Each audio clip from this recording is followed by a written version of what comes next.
আজকে আমার আলোচনার বিষয় মাত্র ২টি পজিশন দ্রুত বীর্যপাত ঠেকাতে পারে। দেশের এবং প্রবাসের ভাই বোনদের প্রতি সালাম। আসসালামু আলাইকুম। আমি প্রভাষক ডাক্তার রিক্তা পারভিন, হোমিওপ্যাথি এবং আয়ুর্বেদিক চিকিৎসক। চেম্বার সেবা হোমিও কমপ্লেক্স অ্যান্ড সেবা ডিজিটাল ল্যাব, উপজেলা মডেল মসজিদের পূর্ব পাশে, শিমুলিয়া, মাগুরা। আজকে একটি বিপরীতধর্মী বিষয় নিয়ে আলোচনা করব, অর্থাৎ এই বিষয়টির উপরেই হুবহু অনেক ভিডিও করা হয়েছে যে ওষুধ নিয়ে। তো আসলে অনেকে ওষুধ খেতে চায় না। ওষুধ ছাড়াই কিভাবে সমস্যার সমাধান করা যায়। অর্থাৎ আজকের বিষয়টি কিন্তু খুব ইন্টারেস্টিং।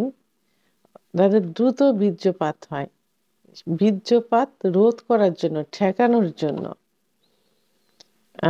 ওষুধ ছাড়া মাত্র ২টা পজিশন কিভাবে কাজ করতে পারে সে বিষয় নিয়ে আলোচনা করব। আসলে সেক্স একটা আর্ট, একটা শিল্প।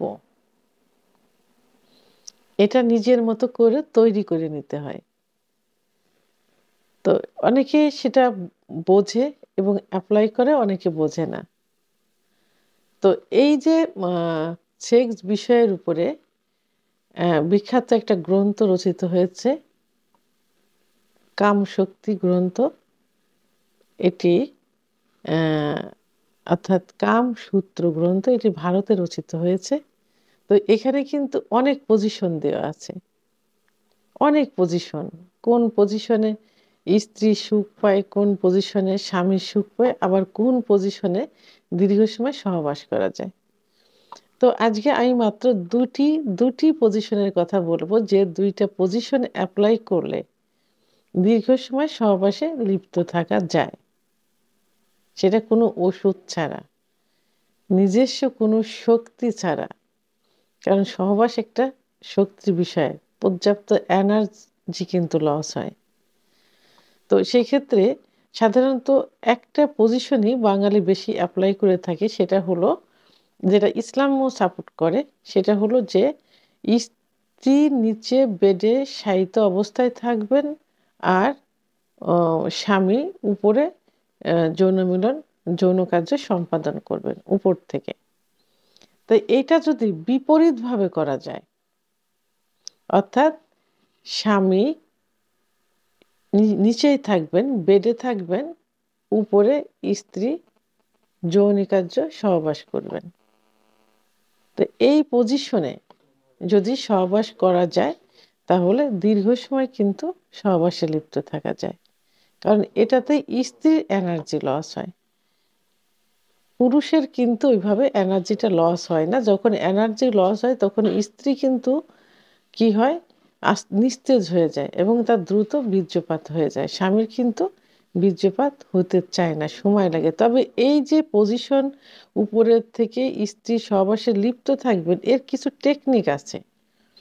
অর্থাৎ যখন সহবাসে লিপ্ত থাকবেন স্বামী নিচে, উপরে স্ত্রী, তখন স্ত্রী একটু ঝুঁকে থাকবেন স্বামীর দিকে, একটু ঝুঁকা অবস্থায় থাকতে হবে। এখানে তার মুখ, স্ত্রীর মুখ স্বামীর মুখের সামনাসামনি থাকবে, একদম ঝুঁকে। আর স্বামীর কি থাকবে, স্বামীর মাথার নিচে 2টা বালিশ থাকলে সব থেকে ভালো হয়, যাতে মাথাটা একটু উঁচু অবস্থায় থাকে। আর স্ত্রী সামনের দিকে ঝুঁকে, তার মুখটা একদম তার হাজবেন্ডের মুখ বরাবর সোজাসুজি থাকবে। আরেকটা হলো যে স্ত্রীর যে ব্রেস্ট, মানে স্তন, স্বামীর একদম ঝুঁকা অবস্থায় থাকতে হবে, মুখ বরাবর থাকতে হবে।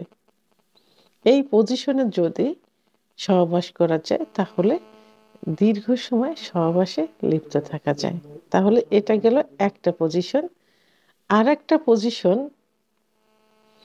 এই পজিশন সাধারণত এল সিস্টেম, অর্থাৎ স্ত্রী সামনে এল সিস্টেমে শুয়ে থাকবেন, সামনে এল সিস্টেমে, অর্থাৎ এল সিস্টেম, বাঁকা হয়ে স্ত্রীর মুখ থাকবে সামনের দিকে সোজা শুয়ে পা দুটা বাঁকা করে দিল, এল সিস্টেম। পিছনে পিছনে ঠিক একই সিস্টেমে পিছনে স্বামী থাকবে, তার মুখটাও কিন্তু সামনের দিকে থাকবে, অর্থাৎ স্ত্রীর পিছনে সামনের দিকে। স্বামীও এল সিস্টেম হয়ে একই সিস্টেমে শুবে। তাহলে দুজনের মুখই সামনের দিকে, দুজনের মুখই পা সামনের দিকে থাকলো।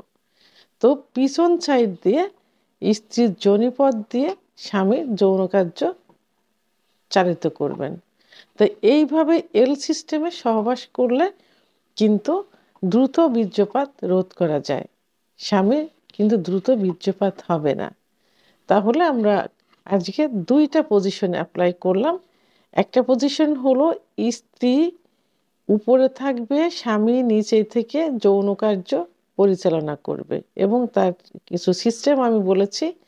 আর একটা হলো এল সিস্টেমে সহবাস করবেন, স্ত্রী সামনে পিছনে হাজব্যান্ড থাকবেন, অর্থাৎ স্বামীও এল সিস্টেম হয়ে শুবেন, পিছন সাইড দিয়ে যৌন কার্য পরিচালনা করবেন। এভাবে দীর্ঘ সময় সহবাসে লিপ্ত থাকা যায়।